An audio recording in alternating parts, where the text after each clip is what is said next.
特朗普回来了，中国最大的风险在哪儿呢？看来台湾地区回归的窗口期也来了。特朗普赢得了美国总统选举，许多人都在揣测中国的心情究竟是如释重负还是隐忧重重呢？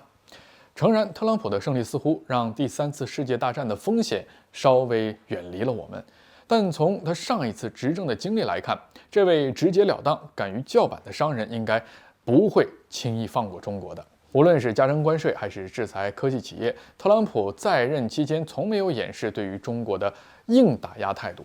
我们要清醒地认识到，中美博弈的大局势不会因为谁当选而有根本性的改变。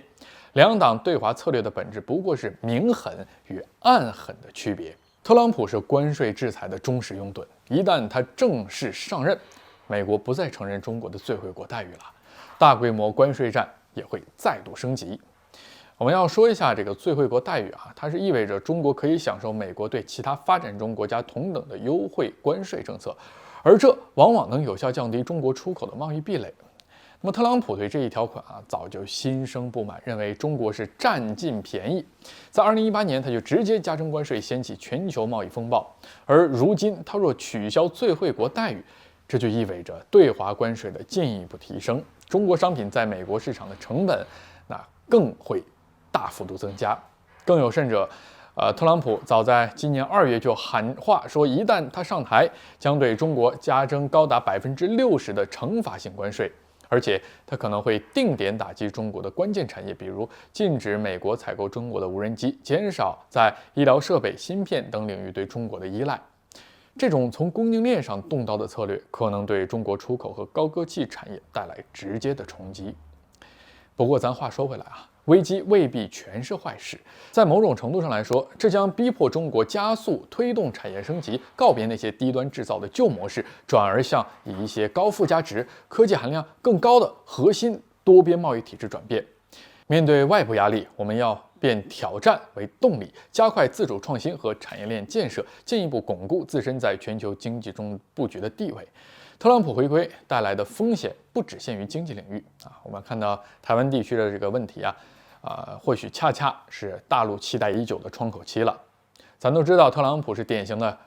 逐利商人，凡事都以美国优先为原则，只要利益实实在在，那么义务不在他的考量范围。假若中国在这个时候采取更强硬的方式促进两岸统一，你觉得特朗普会为了一个小小台岛和中国动刀动枪吗？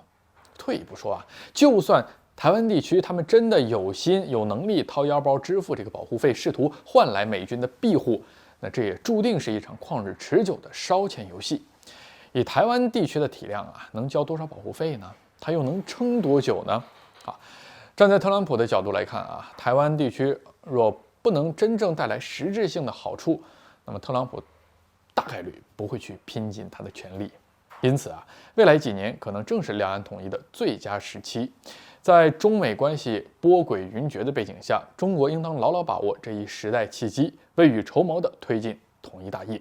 正如一些国际分析人士指出的特朗普在位的4年或许是千载难逢的机遇期，我们应该抓住机会，以实力和战略耐心打破现状。不论美国的政坛风向如何变化，中国的发展步伐不会停滞。对于中美博弈的大背景，我们既要保持清醒认知，也要积极应对。劳特的回归那么他的关税牌和逐利外交会给我们带来新的挑战，但我们同样可以将压力化为动力，进行多边合作，提升自主创新能力。反正总而言之任何外部压力都无法改变中国的自强之路了。未来数年是中国提升国际地位的关键时期。面对特朗普的回归，我们要有足够的战略耐心和底气，以不变应万变，用坚定的步伐迎接新一轮的全球竞争。